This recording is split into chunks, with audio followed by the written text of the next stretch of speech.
Bismillahirrahmanirrahim. Assalamualaikum warahmatullahi wabarakatuh. Selamat pagi anak-anak. Kita jumpa lagi di pembelajaran tematik kelas 5, tema 1, subtema 3. Pembelajaran 6, mata pelajaran IPA, Bahasa Indonesia dan Seni Budaya dan Prakarya.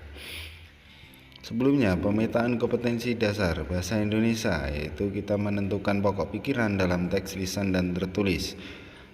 Mata pelajaran IPA menjelaskan alat gerak dan fungsinya pada hewan dan manusia, serta cara memelihara kesehatan alat gerak manusia.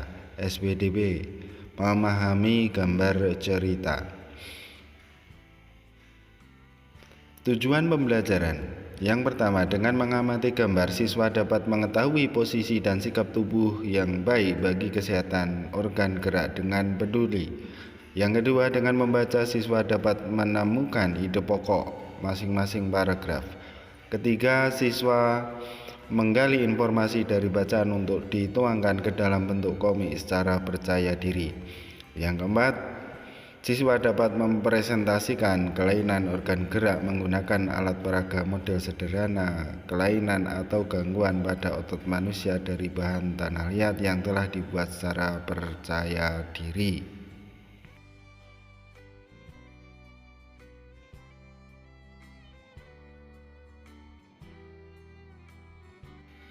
Langsung saja silakan dibuka buku tematiknya halaman 179, tema 1, subtema 3. Di situ ada gambar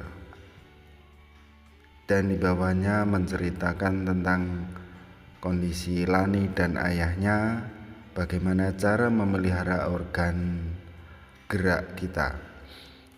Ayo berlatih. Sistem organ gerak manusia juga bisa mengalami gangguan atau kelainan. Faktor-faktor penyebab gangguan atau kelainan antara lain disebabkan oleh kebiasaan yang salah, pola hidup yang salah, atau bisa pula karena pembawaan sejak lahir. Pernahkah kamu mengalami gangguan kesehatan yang berkaitan dengan anggota gerak?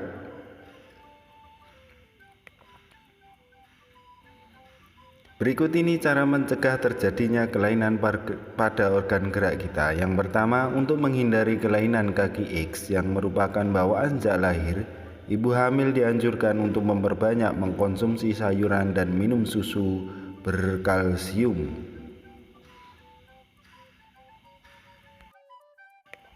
Yang kedua, agar terhindar dari artritis, sebaiknya selalu menjaga metabolisme asam urat dalam tubuh dengan membatasi makanan yang dapat memicu meningkatnya asam urat. Yang ketiga, agar terhindar dari kelainan lordosis, kifosis, dan skoliosis, sebaiknya melakukan olahraga secara teratur dan menghindari kebiasaan sikap tubuh yang salah, misalnya dengan menerapkan posisi duduk yang benar, menyangga tulang belakang dalam keadaan lurus saat tidur. Yang keempat, agar terhindar dari osteoporosis, dianjurkan untuk mengkonsumsi makanan dan minuman yang banyak mengandung kalsium dan diimbangi dengan olahraga yang teratur. Yang kelima, agar terhindar dari rakitis, dianjurkan untuk banyak mengkonsumsi telur, susu, dan minyak ikan, serta berjemur di pagi hari.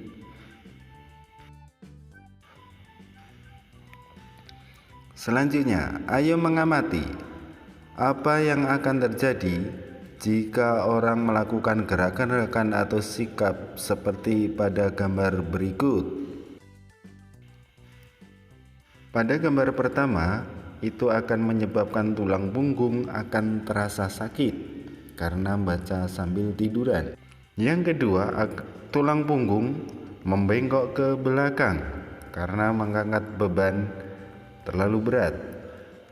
Yang ketiga, saat bangun tidur leher terasa kaku dan tidak bisa digerakkan ke kanan dan ke kiri. Gambar yang keempat, sikap duduk yang salah sehingga tulang belakang melengkung ke arah samping, skoliosis nama lainnya. Yang terakhir, tulang punggung bengkok ke depan atau ke belakang karena kebiasaan seperti pada gambar tersebut.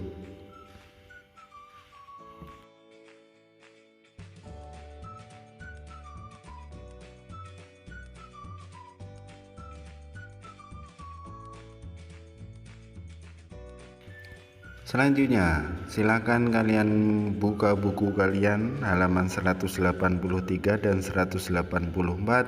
Ayo membaca.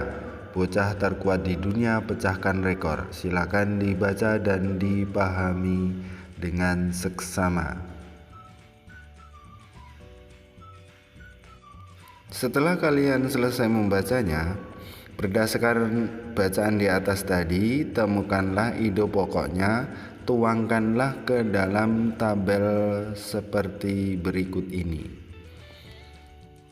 Untuk paragraf yang pertama, biasanya seorang anak kecil senang menghabiskan waktu bermain dengan teman-teman sebayanya.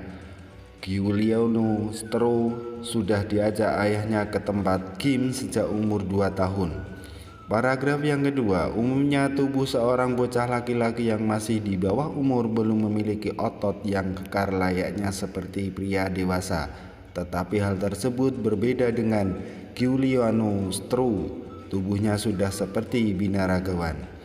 Itu pokok paragraf ketiga. Untuk mencapai tubuh yang sedemikian kekarnya, Giuliano Stroh melakukan latihan angkat beban 2 jam sehari bersama dengan adiknya. Paragraf keempat, keduanya pun telah menguasai teknik flag atau bendera. Paragraf kelima, ayahnya menginginkan anaknya melakukan latihan angkat beban dan mendorong untuk memiliki tubuh yang kekar bak binaragawan. Ide pokok paragraf yang keenam, tubuh Giuliano Stroh memang luar biasa. Ide pokok paragraf 7, ayah Giuliano Stroh memastikan bahwa program latihan yang diberikan kepada anaknya sama sekali tidak membahayakan. Paragraf ke-8, Giuliano Stroh sendiri mengaku bahwa dia tidak merasa terbebani dengan program dan jadwal latihan yang telah ditetapkan ayahnya. Paragraf 9, Giuliano Stroh tidak tampak berbeda dengan anak sebayanya, tapi siapa sangka bocah ini telah memecahkan rekor dunia, 2 rekor sekaligus. Paragraf ke-10, rekor pertama yang dipecahkannya adalah berjalan dengan tangan tercepat sambil mengapit bola pemberat di antara kedua kaki. Paragraf ke-11, meskipun banyak meraih prestasi, dia juga mendapat banyak kecaman karena dianggap latihan binaragawan untuk anak belum pantas untuk dilakukan. Itu adalah ide pokok dari bacaan tentang bocah terkuat di dunia pecahkan rekor.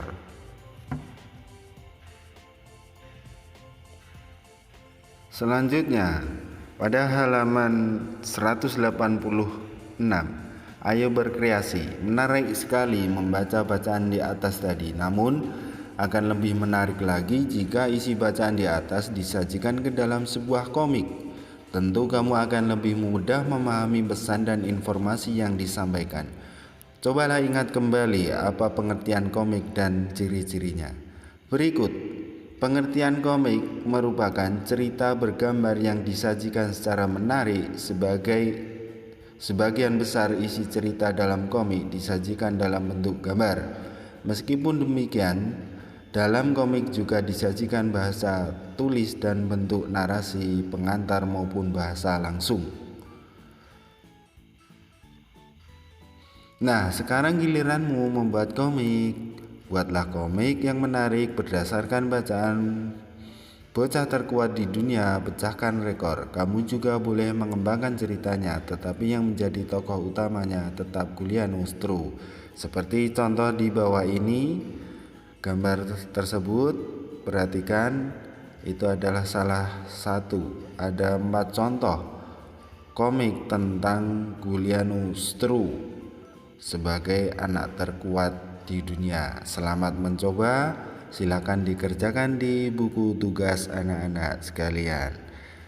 Sekiranya pembelajaran kali ini cukup. Terima kasih telah menyaksikan video pembelajaran ini. Semoga yang sedikit ini bisa bermanfaat. Kita jumpa lagi di video pembelajaran yang lain. Wabillahi taufiq wal hidayah. Wassalamualaikum warahmatullahi wabarakatuh.